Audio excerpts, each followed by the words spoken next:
श्री शिवाय नमस्तुभ्यम। हर हर महादेव। आज 1 अक्टूबर नंदगांव जिला नासिक महाराष्ट्र में शिव महापुराण कथा शुरू हो गई है। यह कथा 26 सितंबर से 2 अक्टूबर तक चलने वाली है। ये कथा आप आस्था चैनल यूट्यूब के माध्यम से 1 बजे से 4 बजे तक देख सकते हैं। आज की कथा बहुत ही रोचक जानकारियों से भरपूर थी। आज 6वें दिन की कथा पूर्ण हो चुकी है। अब 1 दिन की कथा बाकी है। ये 7 दिवसीय कथा है, इसलिए कल 1 दिन की कथा बाकी है। 6वें दिन की कथा पूर्ण हो चुकी है। आज की कथा में गुरुजी ने कल किए जाने वाले अमावस्या के दिन किए जाने वाले पितृपक्ष की अंतिम दिन की किए जाने वाले बिल्कुल ही नए उपाय बताए हैं। तो कथा वीडियो के अंत तक में आपको वो उपाय हम करके दिखाएंगे। वीडियो के अंत तक बने लगे रहे। अगर आप ना समझ पाएँ तो कमेंट के जरिए इस उपाय को पूछ सकते हैं। पितृपक्ष की अंतिम दिन की तिथि है कल, आज और कल अंतिम दिन, बाकी 2 दिन बचे हुए हैं, 1 अक्टूबर और 2 अक्टूबर। तो आप इस उपाय को अमावस्या, पितृ अमावस्या यानी कि कल के दिन 2 अक्टूबर के दिन ये उपाय आप कर सकते हैं। आपके पितृ रुष्ट हो करके ना जाए, पितृ को खुश करके हो जाए, इसलिए आपके पितृ दोष के लिए ये उपाय, अंतिम दिन के उपाय और सरल उपाय आप कर सकते हैं। आज कथा शुरू होते हैं। गुरुजी पंडित प्रदीप मिश्रा जी बोले, समय और अवसर में बहुत अंतर है। समय आपको बार बार मिल जाता है पर अवसर बार बार नहीं मिलता है। समय फिर मिल जाता है पर अवसर नहीं मिलता है। कथा सुनने का, कहीं भी तीर्थ जाने का समय है पर अवसर नहीं मिला तो कोई फ़ायदा नहीं। 1 क्षण की कथा हमें बहुत कुछ दे जाती है पर ऐसा अवसर बार बार नहीं मिलता है। गुरुजी कहते हैं, शंकर जी का अभिषेक ज़रूरी नहीं है कि आप एक थाली में रख कर के ही करो। अभिषेक मंदिर में ही करो। ना कुछ हो पाए तो बस मन में श्री शिवाय नमस्तुभ्यम बोल दे, भगवान भोलेनाथ उसी में प्रसन्न हो जाते हैं। बढ़ते हैं आज की कथा की अगली जानकारी की ओर। गुरुजी आज एक सरल उपाय बताए हैं। बस आप दुख तकलीफ़ जो हो बाबा के पास आप जाओ और बाबा के पास, सर्वव्यापी भोलेनाथ बाबा मुझे ये तकलीफ़ है बाबा, मैं डॉक्टर से दिखाई, मुझे वो तकलीफ़, आपके को जो भी तकलीफ़ है, जो रोग दुख बीमारी जो कुछ भी है, बस बाबा को आप जाके बोल दीजिए, बाबा आप औषधि दे दो, बाबा जल के जरिए, बेलपत्र के जरिए बाबा मुझे औषधि दे दो, मैं हार गई हूँ बाबा, आपके पास आई हूँ। बस ये बोल के आप 1 लोटा जल चढ़ा दीजिए और औषधि के रूप में बाबा से मांग करके आचमन कर लीजिए, बेलपत्र ले लीजिए। ये जल बेलपत्री में बहुत गुण है। बाबा आप मेरे दुख दूर करें बाबा, बस इतने में ही महादेव आपके सारे दुख तकलीफ हर लेते हैं। बढ़ते हैं आज की कथा की अगली जानकारी की ओर। गुरुजी बताए, अगर आप मंदिर जाओ, भगवान को आप जो प्रसाद चढ़ाए हो वो आप मंदिर में से निकलते ही थोड़ा थोड़ा प्रसाद बांटते जाओ। रास्ते में जो भी मिले वितरण करते जाओ।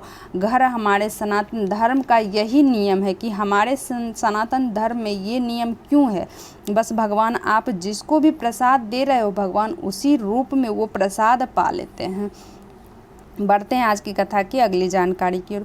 गुरुजी आज एक प्रश्न किए, सबसे ज़्यादा नरक में कौन गिरता है। ये पहले भी कथा में गुरुजी ये प्रश्न कर चुके हैं और सबको बता चुके हैं कि सबसे ज़्यादा नरक में कौन गिरता है। तो बोले प्रसाद बांटने वाला, क्योंकि प्रसाद बांटने वाला नरक में क्यों गिरता है, क्योंकि जब वो अपने लोग आते हैं उनके सामने तो मुट्ठी भर के देते हैं, दूसरे को थोड़ी सी, इसी कारण से वो नरक जाता, क्योंकि वहाँ वो प्रसाद बांट रहा है, भगवान का भोग लगाया हुआ, फिर भी मन में छल कपट है तो वो स्वर्ग के जगह नरक ही जाएगा। बढ़ते हैं आज की कथा की अगली जानकारी की ओर। गुरुजी कहते हैं, सारे मंदिर में, तीर्थ में सारे देवी देवता अकेले विराजमान हैं पर मेरे महादेव हर जगह अपने परिवार के साथ विराजमान है। कैलाश पे भी परिवार के साथ विराजमान है। शिवालय में भी, कहीं भी शिवालय में आप जाओ तो शिव जी अपने परिवार के साथ विराजमान रहते हैं। इसलिए गुरुजी कहते हैं, महादेव मेरे भोलेनाथ कभी नहीं कहते कि अपना दुकान मकान छोड़ के मेरा तप करो, सारी समस्या का हल एक लोटा जल।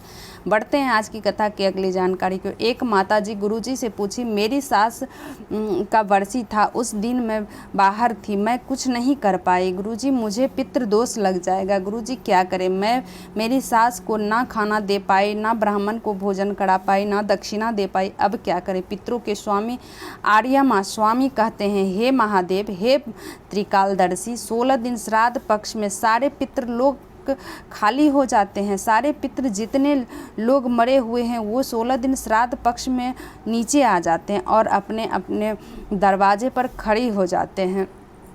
तो गुरुजी कहते हैं कि शिव भगवान भोलेनाथ कहते हैं, जो ये 16 दिन श्राद्ध पक्ष के होते हैं तो सारे पितृ लोग, जितने मेरे पितृ हैं, सारे पितृ लोग से नीचे उतर के हमारे दरवाजे पे खड़ी हो जाते हैं, क्योंकि पितरों को उसके घर वालों से आस रहती है, हमारे सारे रिश्तेदार हमें खाना देंगे। तो आर्यमा स्वामी बोले, सारे पितृ को तो भगवान भोजन ही मिलता, कोई ऐसा साधन ऐसा नहीं है कि सारे पितृ को हम भोजन दे ही देंगे। सारे रिश्तेदार नातेदार ज़रूरी नहीं है कि अपने पितृ को भोजन दे ही देते हैं। तो इसके लिए ऐसा कोई उपाय बताइए जिससे सारे पितृ संतुष्ट हो जाएं, सारे पितरों को भोजन मिला। कोई ऐसा साधन ऐसा बता दो जिसे भोजन ना मिलो, कोई गलती से हो जाए तो आखिरी दिन कोई ऐसा उपाय बता दो आप, जिससे अंतिम दिन पितृ प्रसन्न होके जाए। तब भगवान शंकर ने कहा, अमावस्या के दिन आपके पास जो नदी, तालाब, बावड़ी जो भी है, आपके पितृ जल पीने आते हैं, तो पितृ मोक्ष अमावस्या को, कल 2 अक्टूबर को पितृ मोक्ष अमावस्या है, तो 2 अक्टूबर को प्रदोष काल के समय अगर घर का व्यक्ति, कोई भी एक व्यक्ति, एक घी का दीपक, लंबी बाती वाला, गोल बाती वाला नहीं लेना है, लंबी बाती वाला दीपक का मुख दक्षिण दिशा की ओर रख के जला दो, तो अंतिम दिन में आपके पितृ प्रसन्न हो जाते हैं। अब अगर आपके मन में सवाल उठ रहा होगा कि दीपक, अगर मेरे मन आसपास कोई बावड़ी, बाग, बगीचे, तालाब नहीं है तो आप क्या कर सकते। तो आपके बगल में अगर तालाब, बावड़ी ना हो तो पीपल का पेड़ या वट वृक्ष या आंवले का वृक्ष, बेल वृक्ष, जो भी वहाँ एक दीपक जला के पितृ को प्रणाम करके घर वापस आ जाना है। ध्यान रहे ये उपाय आपको शाम के समय, पितृ प्रदोष काल के समय ये उपाय करना है। प्रदोष काल के समय आपके सामने जो भी है, मेरे घर के सामने बेल वृक्ष है, तो मैं आपको वीडियो में वो उपाय करके दिखा रही हूँ। आप उपाय देख करके अच्छे से समझ लें और प्रदोष काल के समय आप दिए जला करके दक्षिण दिशा की ओर, दीपक का मुंह ध्यान रहे दक्षिण दिशा की ओर होनी चाहिए। और अब जो भी आपके आसपास हो, बावड़ी, तालाब जो भी हो, कुएं हो, ना हो तो जो भी वृक्ष आपके पास उपलब्ध हो, आप वृक्ष के नीचे दीपक को दक्षिण दिशा की ओर मुख करके जला के अपने पितरों को प्रणाम करके वापस से घर आ जाना है। हमारा शास्त्र कहता है तो आपके सारे पितृ दोष समाप्त हो जाएंगे। ये अंतिम दिन का उपाय है, जो कि ये मौका आपको बार बार नहीं मिलने वाला। कल अंतिम दिन ये आप उपाय कर सकते हैं। बढ़ते हैं आज की कथा की अगली जानकारियों को। श्राद्ध पक्ष में कौवे को भोजन क्यों दिया जाता है? हमारा शास्त्र कहता है श्राद्ध पक्ष का भोजन जब कौवा करता है तो उस खाने को पचाने के लिए पीपल के पेड़ पर बैठकर उसका फल खाता है। खाते जो वो पीट करता है तो उससे पीपल का वृक्ष उत्पन्न होता है, जो कि हमारे प्रकृति के लिए अच्छा है। तो बढ़ते हैं आज की कथा की अगली जानकारी की ओर। एक पत्र आया, मैंने कथा सुनी, कथा सुनने के मेरे पति और मैं चली गई। मेरे पति की नशा करने की आदत थी, इसलिए पूरी कथा नहीं सुन पाई। मुझे पता नहीं था कि मेरे पत्नी कब पंडाल की मिट्टी कब लगा दी। मैं उस दिन से मदिरा का पान नहीं किया। एक दिन की कथा ने मुझे क्या दिया मैं वर्णन नहीं कर सकता हूँ गुरुदेव, इसी का आभार व्यक्त करने में कथा पंडाल में आया हूँ। बढ़ते हैं आज की कथा की अगली जानकारी की ओर। एक पत्र आया दीपक जी का, उन्होंने कहा मैं कथा पंडाल में कथा सुनने का वर्णन करना चाहता हूँ गुरुदेव। मुझे चक्कर आया, मैं गिर गया। मैं दिखाने डॉक्टर के पास गया तो डॉक्टर ने बताया आपकी दोनों किडनी बेकार हो गई है। डॉक्टर बताया कोई और किडनी दे दो तो आप चल सकते हो। मैं बहुत जगह दिखाई, तब मैं हार गया और मैं रुद्राक्ष का जल पीना चालू किया। कंकड़ संकड़ को लाई, जल चढ़ा के आचमन किया। आज मैं मेरे बाबा की कृपा से मैं ठीक हूँ, उसी का आभार व्यक्त करने में कथा पंडाल में आई हूँ। बढ़ते हैं आज की कथा की अगली जानकारी की और अंतिम दिन की। जो अंतिम जानकारी जो है आप अंतिम दिन कर सकते हैं ये चावल वाला उपाय। आपको क्या करना है, 1 कटोरी चावल लेना है। कल के दिन, कल ही पितृ अमावस्या जो है, कल अमावस्या के दिन ये भी उपाय होगा। तो इस उपाय को आप करने के लिए 1 कटोरी में चावल ले लें और चावल को अपने कटोरी भर के ले जाए। 1 कपूर ले लें, अपने दरवाजे पे जाके चावल वाली कटोरी में कपूर को रख देना है। कपूर को रख के जला दें और अपने पितृ को प्रणाम करके आ जाए। अब इस चावल का करना क्या है, सारे चावल तो जलेंगे नहीं, कुछ चावल तो रह जाएंगे।